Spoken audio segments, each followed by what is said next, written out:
Salve, salve galera do Coque Araraquara, professor Breno de História, mais uma videoaula para a gente continuar a abordagem da civilização grega na parte 3, a nossa aula número 6. Então fiquem atentos às orientações que eu já passei para vocês nos outros vídeos, para a gente continuar a abordar a civilização grega a partir de agora no famoso período arcaico. Lembra que no último vídeo eu falei para vocês de um importante livro? Portanto, eu vou apresentar para vocês essa referência. Esse livro pequeno, como você pode ver, chamado Paideia, do grande Werner Zaeger, a formação do homem grego. Paideia era um termo que os gregos usavam para definir educação. Educação não é só assimilar conhecimento, educação para a vida, educação de cidadão, educação para a cidadania, uma formação integral. Isso é muito importante e é uma grande referência que a gente já utilizou na última aula e que vamos utilizar nas próximas também, legal? Então, como eu falei na última aula, a gente fez a transição do período arcaico para o período, ou melhor, do período homérico para o período arcaico. E no período arcaico a gente tem o desenvolvimento das polis, da vida mais complexa no interior das cidades-estado. E nós vamos tratar de dois modelos de polis, o modelo oligárquico de Esparta e o modelo democrático de Atenas, porque influenciaram as demais polis a seguirem esses dois modelos distintos, certo? Mas antes, nós vamos tratar de uma forma de reforçar o que eu tratei, do que eu abordei na última aula com vocês, a importância da vida política, a importância da cidadania. Então preste atenção no que esse autor importante traz para a gente nessa citação. Leiam comigo, aqui é uma reconstrução, uma pintura famosa de como seria a Acrópole na cidade de Atenas no seu ápice. Mas leia o texto que importa. Aristóteles recomenda as formas de governo que misturam vários tipos existentes. Para ele, o homem é por natureza um animal social e político, como a gente viu, o zoopolitikon. Assim, vive em sociedade e forma uma comunidade política. Também é na natureza humana buscar a felicidade e o sumo bem, eudaimoneia.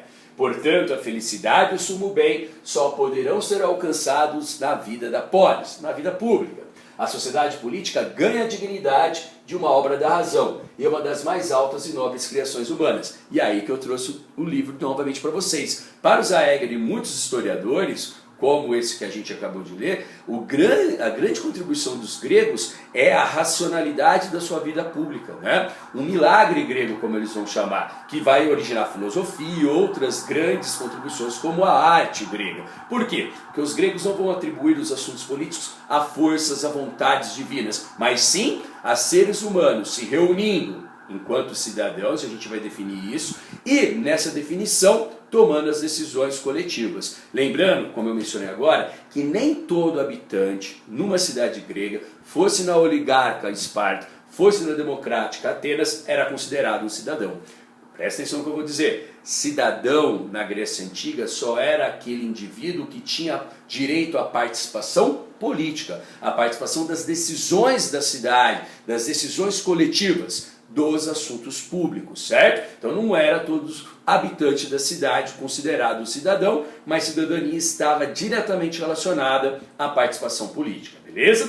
A partir dessas considerações, vamos tratar do primeiro modelo de polis, que é o modelo espartano. Como eu coloquei aqui, a cidade guerreira num sistema aristocrático. Esparta foi fundada pelos dórios às margens do rio Eurotas, lá na planície da Lacônia, e essa planície estando na península do Peloponeso. Aí você tem uma parte importante. Planície da Lacônia, uma área muito, digamos assim, peculiar no relevo grego, porque era uma área plana que permitia desenvolvimento agrícola, que era muito difícil em outras partes do território da Grécia Antiga.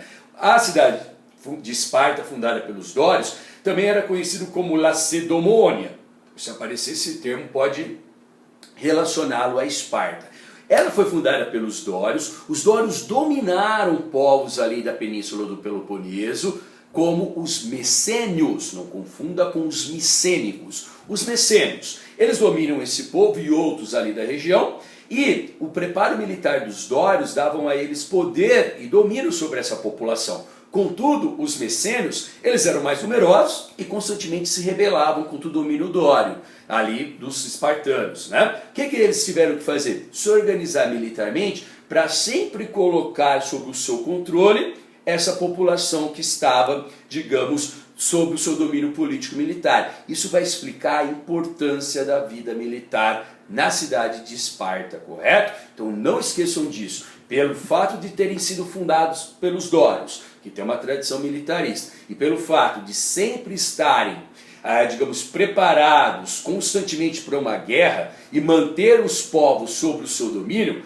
isso vai explicar a importância do militarismo na sociedade espartana, beleza? Então guardem bem a atenção. Uma dica, nessa e na próxima aula é sempre importante você mobilizar as distinções entre Esparta e Atenas a partir da questão econômica, da questão política e da questão cultural, beleza? Então vamos lá, vamos começar. Em Esparta, os cidadãos espartanos, dá uma olhada na folhinha, os esparcíadas, eles eram preparados para a guerra, certo? Eram os únicos a terem direitos políticos, legal? Então dá uma olhada aí na pirâmide social que está na sua folhinha. E além de serem os únicos a terem direitos políticos, eram os melhores guerreiros e que tinham as melhores terras. E toda a vida social em Esparta era voltada para os interesses do Estado espartano, da polis de Esparta. Não tem interesse individual em Esparta, como você vai perceber, né? Então era uma cidade fundada pelos dórios, com uma grande tradição de guerra, né? Uma tradição militar.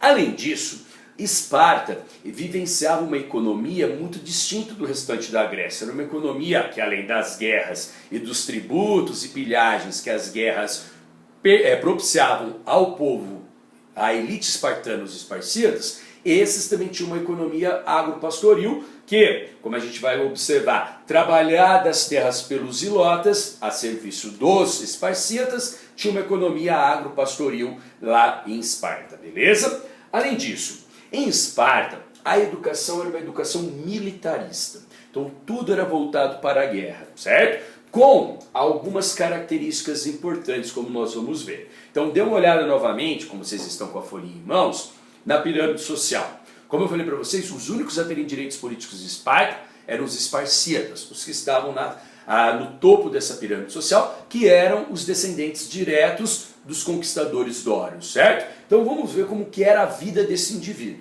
Primeiro, quando o indivíduo nascesse, principalmente os homens, a criança, o bebê recém-nascido, era levado num monte sagrado lá em Esparta e sacerdotes observavam se a criança tinha algum tipo de deformidade, se nasceu com algum tipo de deficiência física.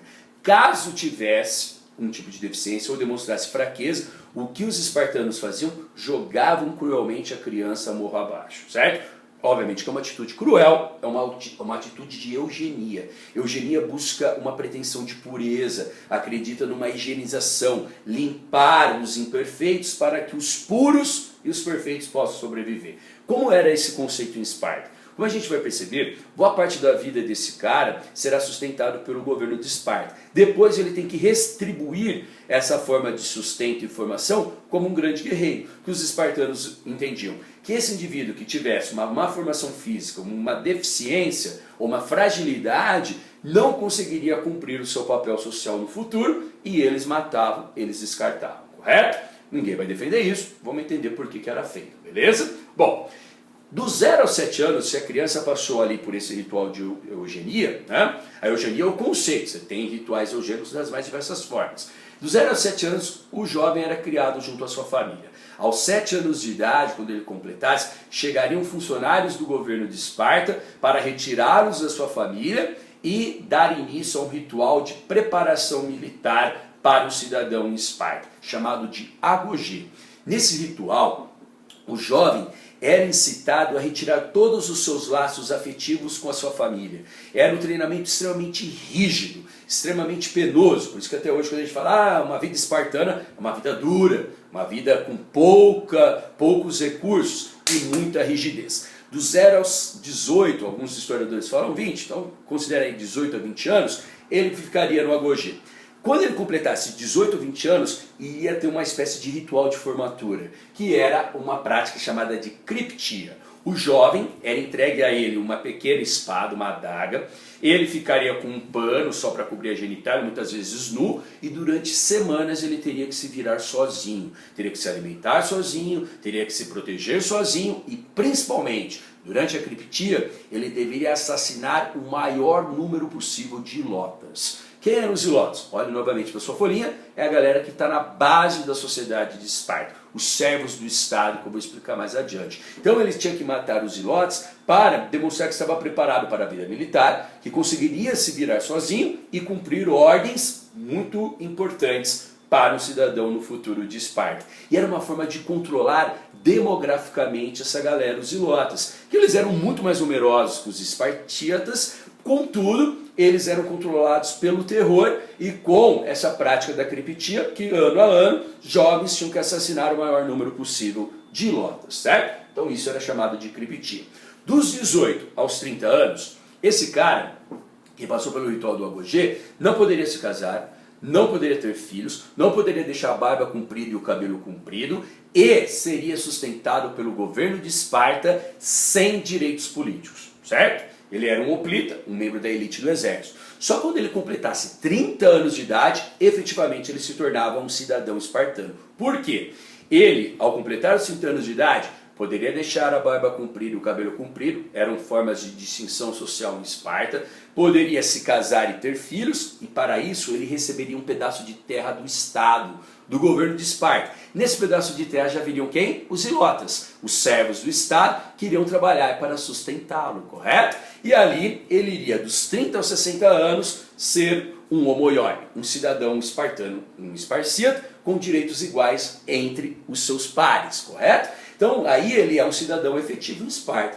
Caso ele chegasse aos 60 anos, ele iria se aposentar, ou seja, lá já tinha aposentadoria, né? Iria se aposentar da sua vida militar e, se pudesse, poderia ser eleito como um ancião no conselho chamado de Jerusa, que eu explico daqui a pouco. Então percebam que a maior parte da vida do cara, dos 7 aos 30 anos, ele era sustentado pelo governo de Esparta, certo? Depois dos 30 aos 60, ele deveria retribuir isso como um grande guerreiro. E uma boa morte para um cidadão esparta era uma morte em batalha. Legal? Beleza? Bom, além disso, esse cidadão espartano, esse esparcíada, tinha uma característica do laconismo. O que é o laconismo? Ele não era educado para ter pensamentos bem elaborados, desenvolvimento intelectual. Os espartanos queriam formar o quê? Guerreiros bem treinados e obedientes, certo? Então o laconismo é o desenvolvimento intelectual simples, quase que rústico. O cara é sucinto, só fala o que é necessário, não tem grande elaboração, muito contrário do que a gente vai ver em Atenas, certo?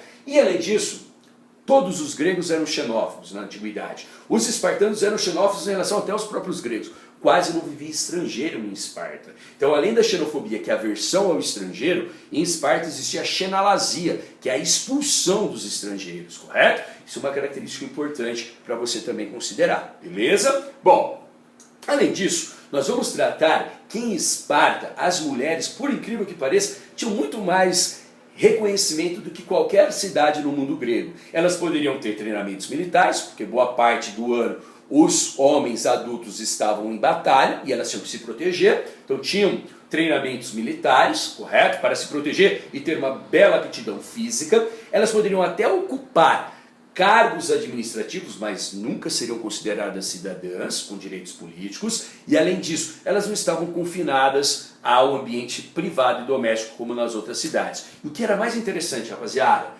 as mulheres de Esparta, apesar de ter essas singularidades, essa maior inserção e reconhecimento, ainda eram vistas como um papel secundário. Porque qual que era o papel de fato da mulher espartana? Ser uma boa reprodutora, exercer o papel de filha, depois de esposa e de mãe, correto? E por quê? Porque as mulheres tinham essas inserções maiores do que o restante do mundo grego, que os espartanos acreditavam que elas eram as únicas mulheres capazes de darem à luz a verdadeiros guerreiros, os soldados espartanos. Então perceba, tem uma particularidade de maior reconhecimento da mulher na sociedade espartana, em contrapartida, ainda reforça um plano secundário, beleza? Não esqueça disso aí. Como a gente vai ver, o sistema de governo em Esparta era um governo oligárquico. Óligo, poucos. Arquia, poder. Poder de poucos. Mas antes de eu falar das instituições, vejam comigo a sociedade de Esparta, que fica mais claro, né? Como eu pedi para vocês olharem alguns momentos da aula, no topo da sociedade espartana, nós temos os antigos descendentes dos dórios, os esparcíatas, os únicos a terem direitos políticos. A elite guerreira cidadã de Esparta, correto? Beleza? Abaixo deles, você tinha os habitantes da antiga região lá da Lacônia, né? Por isso que é o laconismo, como eu mencionei. Esses indivíduos que estavam sob o domínio dos esparciatas, eles poderiam se dedicar a atividades desprezadas pelo cidadão esparcita, como comércio, como artesanato e até como agricultura. Com isso, eles poderiam até se enriquecer, mas nunca teriam acesso à cidadania, aos direitos políticos. Esses eram os periéticos, que em épocas de guerra, quando se exigia muito, poderiam até participar do exército com alguns treinamentos militares, mas nunca teria o status e reconhecimento de um esparciata, tá? Eu coloquei esparciata, que é o nome mais comum, mas de vez em quando aparece esparciadas. Pode considerar que é uma terminologia que corresponde ao correto, certo? E abaixo você tinha os descendentes de outros povos que foram conquistados pelos chamados esparciatas e que agora estavam sob o domínio deles. Eram os chamados ilotas. Por muito tempo tinha uma discussão se os ilotas eram escravos ou se eram servos. Hoje se aceita que os ilotas eram o quê? Os ilotas eles eram servos, correto? Porque eles estavam presos à terra. Quando o esparciata recebesse a terra, quando se casasse do Estado, junto já viriam os ilotas. E os ilotas não poderiam ser retirados dessa terra. Por isso que a melhor definição é uma definição de servos do Estado, que eles pertenciam ao Estado e não ao esparciata que recebeu a terra. Isso é muito importante. Tanto que eu vou avançar para a gente dar uma olhada aqui, num texto que está lá na sua apostila da grande historiadora Maria Beatriz Florenzano explicando isso. Leia com atenção.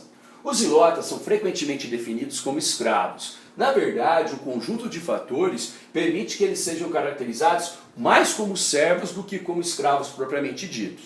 Habitavam as terras conquistadas pelos espartanos, eram todos da mesma origem e, uma vez subjugados, permaneciam juntos nos locais em que sempre moravam. Nesse sentido, eram muito diferentes dos escravos de Atenas, por exemplo, que vinham de muitas regiões do mundo bárbaro e grego. Os servos dos espartanos estavam presos à terra, não podiam se transferir, eram propriedade do Estado e executavam tarefas agrícolas nas terras repartidas entre cidadãos quando da conquista. Então essas afirmações permitem definir os ilotas como servos do Estado e não necessariamente como escravos. Para a gente terminar, vamos entender o que era esse governo oligárquico. Primeiro, oligos é pouco, arquia governo. Governo de poucos, primeiro é muito simples. Por que isso? Porque só os esparciatas tinham direito à participação política, tinham direito à cidadania. Contudo, existiam instituições nesse governo oligárquico de Esparta. Quais são? Diarquia, Gerúsia, Ápela e Eforato. Então você pode, se necessário depois, reprisar essa parte no vídeo. Diarquia, Gerúsia, Ápela e Eforato. Então vamos por partes. Em Esparta existiam 2 reis. Mas então por que não era uma monarquia? Porque não era um só, né? Era uma diarquia, mas não eram os reis que governavam Esparta. Por isso que a gente não chama desse sentido. Então a diarquia era uma instituição que compunha o governo oligárquico. 2 reis que não tinham funções de governo. Um tinha a função de líder religioso, outro de líder do exército, correto? Então existiam sempre 2 reis ligados às antigas famílias mais poderosas dos dórios, mas não eram eles que governavam Esparta, certo? Abaixo dos reis nós tínhamos a Gerúsia, o conselho dos gerontes, ou conselho dos anciãos. Quando um cidadão esparciata chegasse aos 60 anos, eu falei que ele se aposentava? Bom, e se ele tivesse feito grandes coisas, grandes feitos, grandes atitudes fantásticas, ele poderia ser escolhido, eleito como um geronte. Era o conselho dos gerontes, a Gerúsia. 28 membros com mais de 60 anos que tinham o poder de fiscalizar os reis e também de controlar as outras instituições na sociedade espartana. Então você tinha os gerontes. Daí que vem gerontocracia, geriatria, desse termo em grego, correto? Então a diarquia e a Gerúsia. A Ápela era a Assembleia dos Cidadãos Guerreiros, a Assembleia dos Esparciatas. Na Ápela, o indivíduo poderia participar entre os 30 e 60 anos. Qual era a função da Ápela? Aprovar as propostas da Gerúsia, escolher os gerontes e os éforos, como eu vou explicar quem eram. E na Ápela, ao contrário de outras cidades-estado gregas, não tinha muita discussão. Os caras propunham uma ideia, os esparciatas decidiam sim ou não. Ponto final. Não tinha discussões elaboradas. Era um conselho deliberativo, correto? Mas extremamente importante, porque era de espaço político dos esparciatas. Já o órgão de governo mais importante não era Jerúsia, não era a diarquia, não era a Ápila. Era o Eforato, o Conselho dos Éforos, sempre em 5 membros eleitos anualmente pela Ápila e aprovados pela Jerúsia, certo? Eram os caras que governavam a cidade de Esparta, que exerciam o poder executivo. Por quê? A Jerúsia e a Ápila eram os poderes legislativos em tempos modernos. Já o Eforato era o quê? O poder executivo. E a diarquia muitas vezes fazia o papel de líder religioso, um dos reis, e o outro, o líder, digamos, do exército, certo? Então lembrando, Jerúsia, Ápila, Eforato e a diarquia. Todas essas instituições restritas apenas aos esparcitas. Daí porque era um governo oligárquico, correto? Bom, galera, esse é o modelo de Esparta. Fiquem prestando muita atenção nisso, que no nosso próximo vídeo, na nossa próxima aula, eu vou tratar da forma de organização social, política e econômica do outro grande modelo de polis grega, a cidade de Atenas, que será muito diferente do que a gente viu com Esparta. Mas aí já é um assunto para a próxima videoaula, legal? Paramos por aqui, aquele abraço, tamo junto e até mais!